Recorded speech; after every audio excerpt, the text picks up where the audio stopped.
All right, Integrated 3 students. So today's lesson, we're moving on to some of the last couple of topics for these functions. And this is our last unit over algebra. After this, we're going to be moving into geometry. But today we're going to be talking about inverse functions. So let's go ahead and get into it.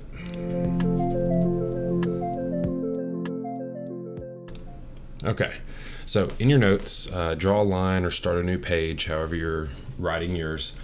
Title it Inverse Functions for me, okay? Once you have it titled, I'd like you to draw a simple graph like what I have over here. So I'll pause and give you a moment to do that. So copy down this graph that's shown over here. Okay, so now we're going to talk about what an inverse actually is, okay? When we're thinking about an inverse, the concept is this. So an inverse, and you'll write this in your note,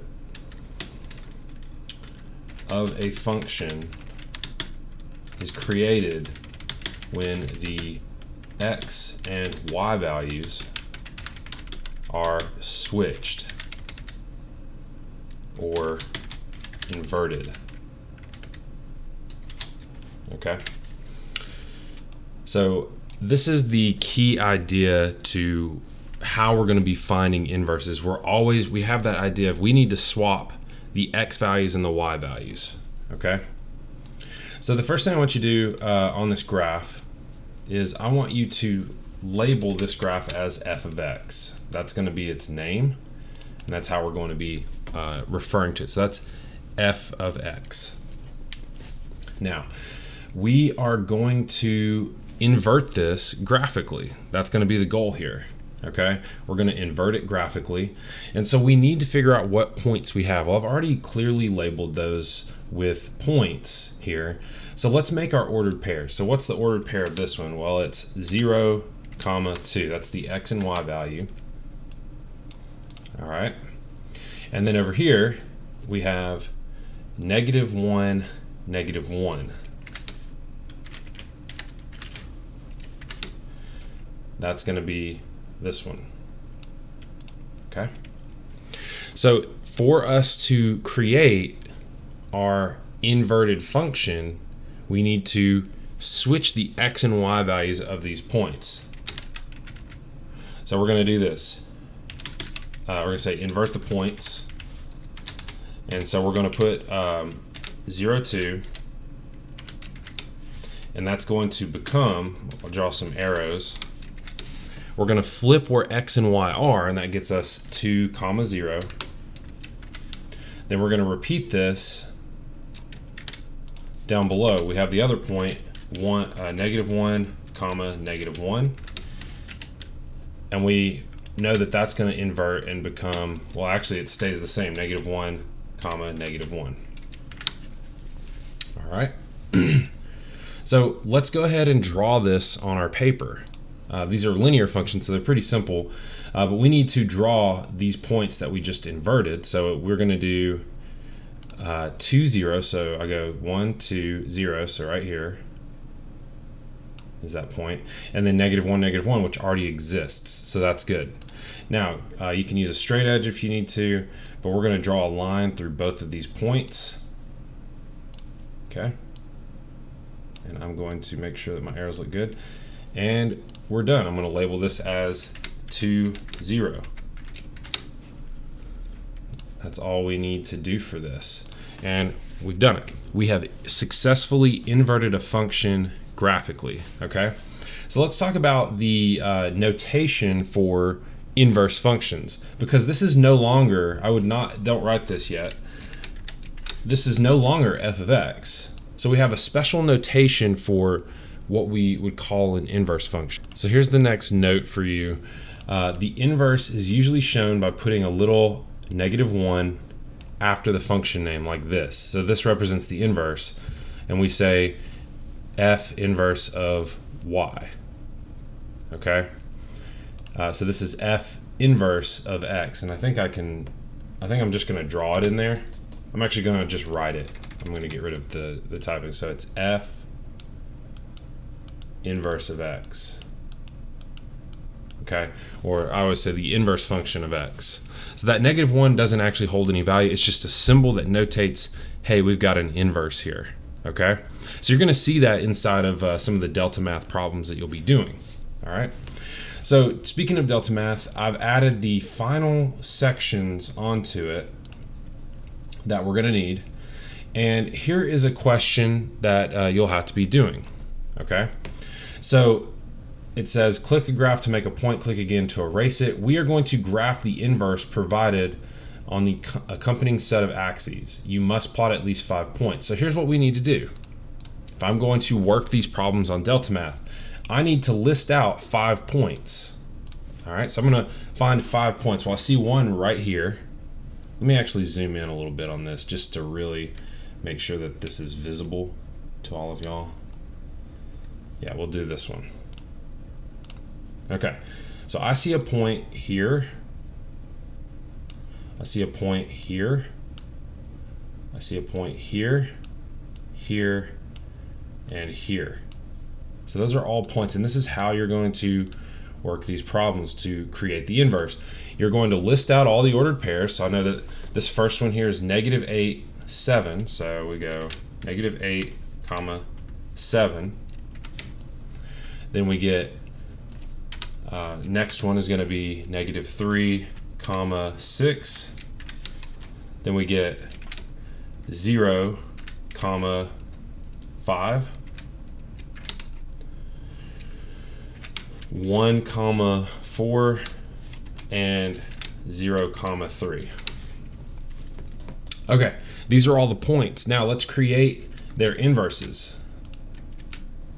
So I'm going to draw this line here.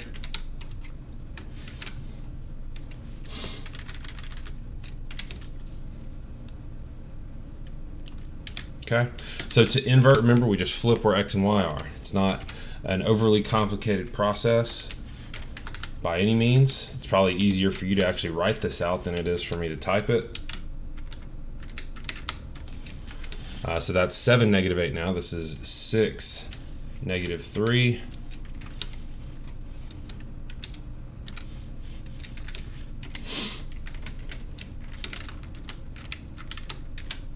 Then it's 5, 0. Then it's 4, 1. And then finally we get 3, 0. Okay, so we need to take all these points and we need to graph them on delta math. So I'm going to hide mine over to the side here. We're going to go back to delta math. And we're just going to plot these 5 points. Remember, it says you have to have at least 5 to do this. So I imagine most of us will do that. So my first point is 7, -8. So 7, -8. Then we get 6, -3. Then we get 5, 0. Then we get 4, 1. Then we get 3, 0. There we go. I'm going to hit submit, and we got it correct. All right. So inverting any of these points here will make that work. And that's going to be the process. So here's another one here, another one here. Okay. Now you'll notice this red line here. I want you to look at that. So I'm going to show the solution to this. This red line, and I actually, it's the line y equals x is what that is. That is a line of reflection for these. Let's go back in our notes, and I would like you to actually draw a dashed line. I'm going to make mine red through the origin and it's going at a 45-degree angle. So we're going up like this. It should go through this point here. Actually, I need to redo this. So go through this point 1, 1, straight through.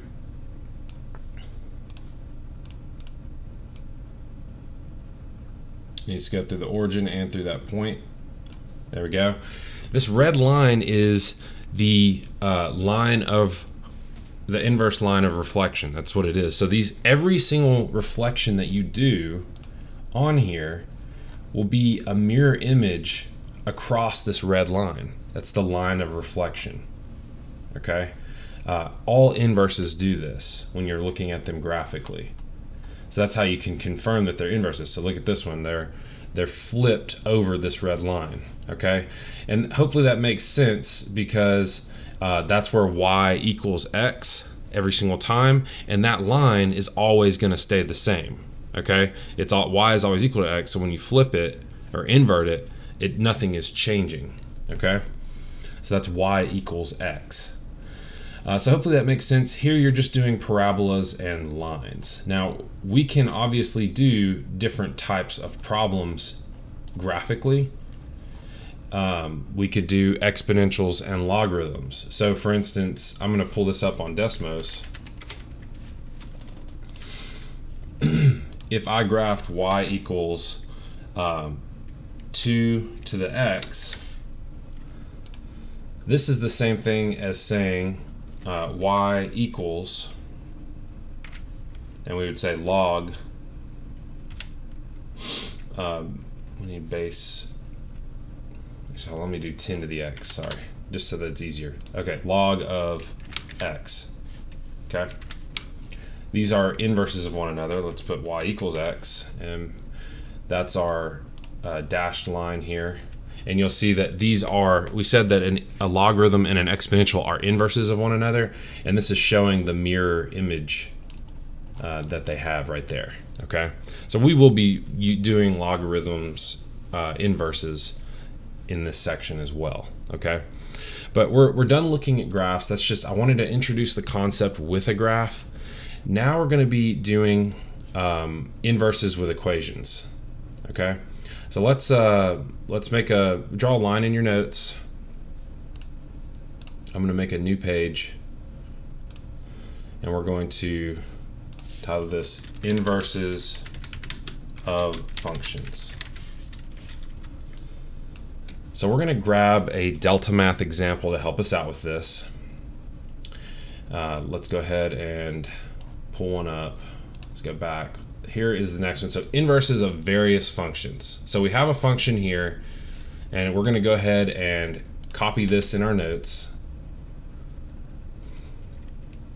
So let's write this. Find the inverse of the function f of x equals 6x minus 11. So this is a pretty straightforward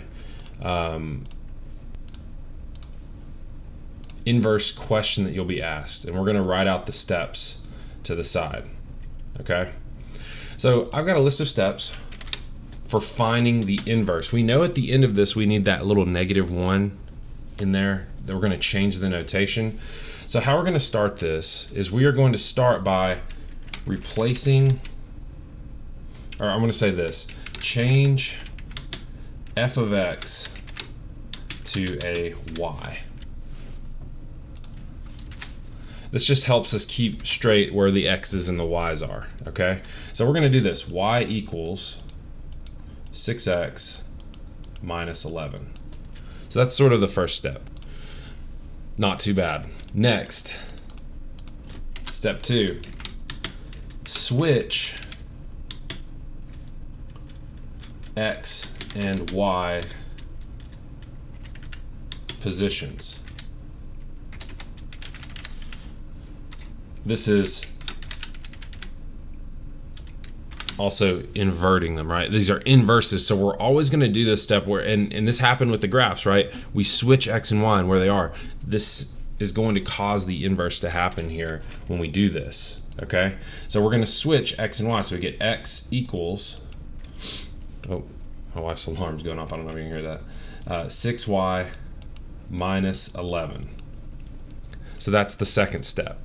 All right, I'll make sure I list these out. 1, 2. Okay. Third step. Solve the equation. I'm going to say actually rewrite the equation as y equals. Another way to say this is solve for y.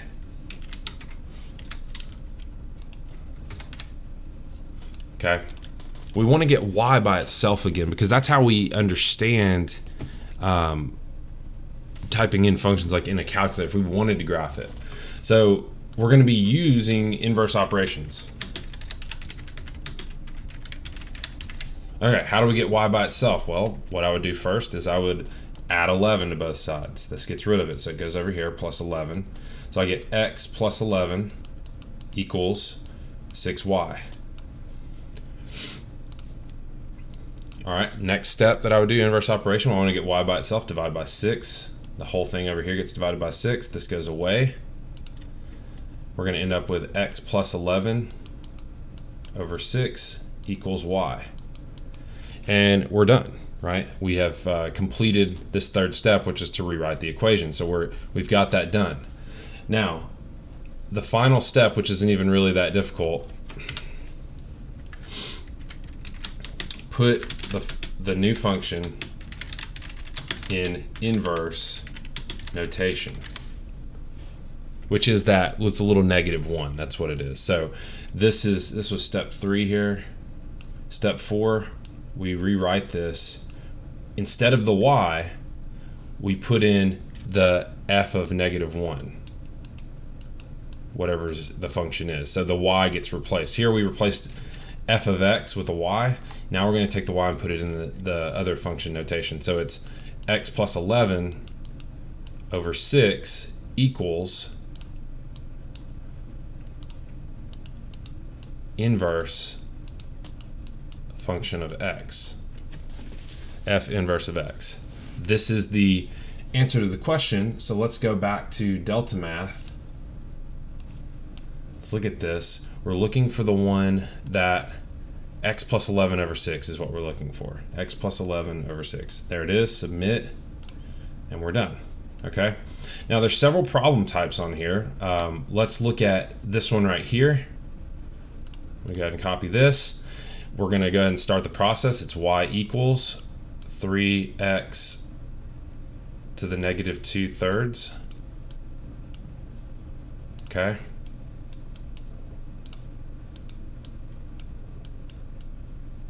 Right there. I'm going to write that a little bigger. Give me 1 second.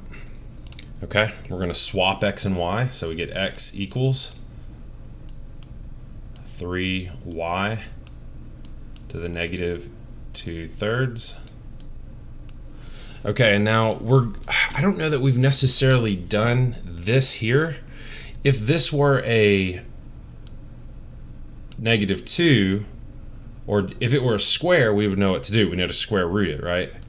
So let's talk about powers and how we get rid of these powers here, okay? So to get rid of a power, remember, we're trying to make this 1. So I need to raise this side to the inverse of this power, okay, to make it a positive 1 up here. Well, to do that, I need to raise it to the -3/2. Remember, we multiply these and that changes the power. So this over here is going to get raised to the -3/2. So for these powers, if you run into a problem like this, you are flipping, you're doing the reciprocal to get rid of the power. So these will go away. I end up with x to the -3/2 equals 3y. And then from here, it's pretty straightforward. We're just going to divide by 3. Okay, this goes away. We get x to the -3/2 over 2 divided by 3 equals y. And then really we just need to go ahead and change this notation. We can go ahead and put it as inverse of x. So that's going to be which one of these? It should be this one right here. Again, we learned that new rule with those powers. It's not too complicated, I hope. But if you have any questions, let me know. So I'm going to submit that. We got it. So there's a lot of different question types here. Flop, swap x and y, solve. This is rational. Let's look at this one real quick and just talk about it. So I would do y equals square root of 4x. Swap x and y, we get x equals square root of 4y. How do we get rid of the square root? Well, we square, right? So that's x squared equals 4y, and then we divide by 4. My picture's in the way there. This goes away. So we're going to get inverse function of x is equal to x squared over 4. So that would be this one here. So you're just going to have to use your algebra skills to work these problems. I'm going to see if there's anything else that would be overwhelmingly tricky here. I don't really think that there is. So that's that should be fine. Yeah, I've already talked about how to do those. Okay. So you're just making sure that you're doing the correct inverse order of operations. So it's going to be tricky, but I think you have 8 problems for this. They're all multiple choice too, which is nice. Okay, so that does help quite a bit and give you some leeway as to what possible answers are before you start answering. Okay. Now, what I really want to look at are inverses with logarithms, because this is what we've been studying, and this is one of the main purposes of doing this. So we're going to work this question here. It's going to follow the exact same steps. Okay. So we start with changing the f of x. So here we have this e. Remember, we wrote down our FYIs for logarithms. E means that we're going to end up getting natural log happening here. So we're going to start by writing this out. Y equals e to the 4th times x minus 5 plus 1. Okay. We're going to swap where x and y are. So we're going to get x equals e to the 4th y minus 5 plus 1. Okay, so in order, remember, our goal now is to solve for y. Well, how do we solve for very unknown exponents? That's the goal, right? We're trying to get to this exponent here. How do we solve for that? Well, we have to use a logarithm. We're going to go ahead and because there's no other term over here, we're going to turn this into a logarithm. And I like to have this little log part handy here just to follow, make sure that y'all understand what I'm doing. So it's in this form a to the x equals y, except it's sort of like this, y equals a to the x.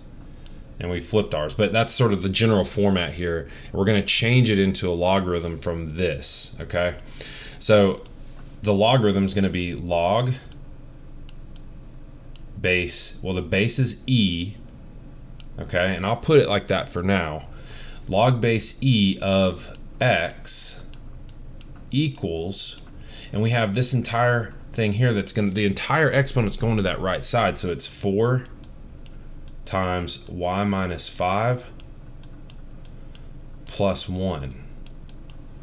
Okay, so that is the first, we say that we told you, or I told you that logarithms are the inverses of exponentials. So this should make sense. We're doing inverse operations to get y solved, and this is the inverse of an exponential function. That's what we're doing right now. So this has multiple steps still left to it.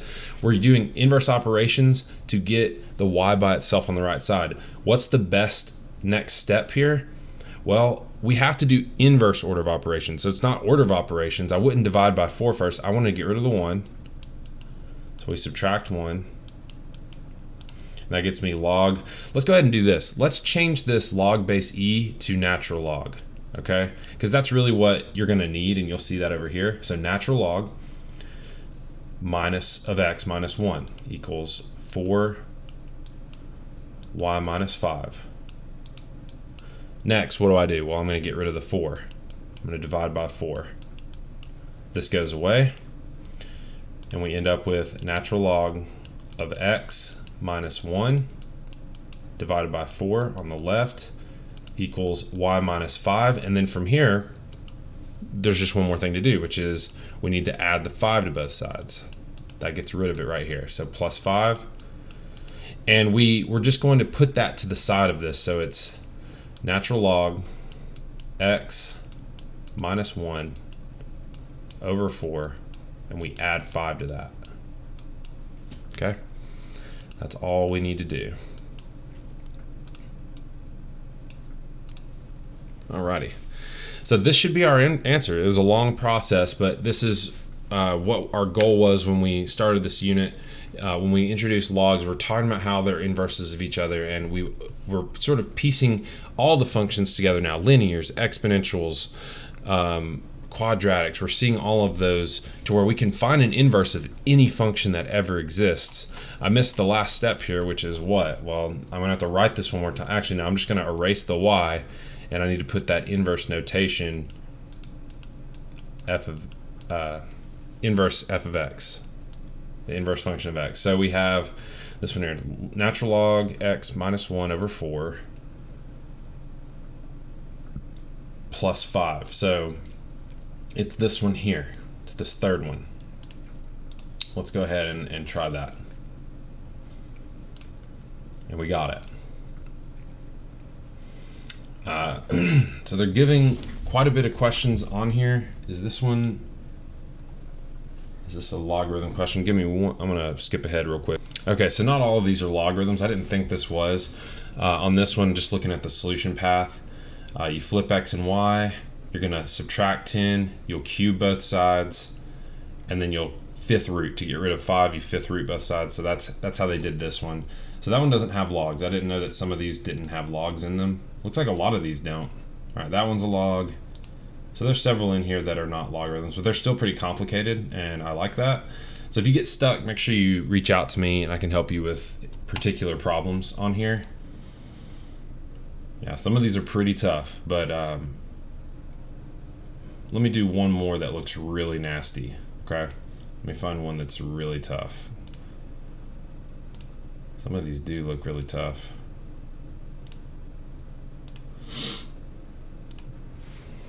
Let me skip ahead. All right, I found one that looks pretty rough, but so all of this just has to do with doing your correct inverse order of operations. That's all this boils down to. So that's just going to take some practice. So we're going to write this. It's going to be y equals 10 fourth root e to the x. And this one's not even that bad. Not as bad as I thought, but it still looks bad. We're going to swap where x and y are. So it's x equals 10 fourth root e to the y over 7. Now we need to do inverse order of operations to get this y by itself. So we need to divide by 10. So it's going to be x over 10. We had to get rid of that 10 first. So that's x over 10 equals fourth root e to the y over 7. How do we get rid of the fourth root? Well, we raise it to the 4th power. That's our inverse there. Okay?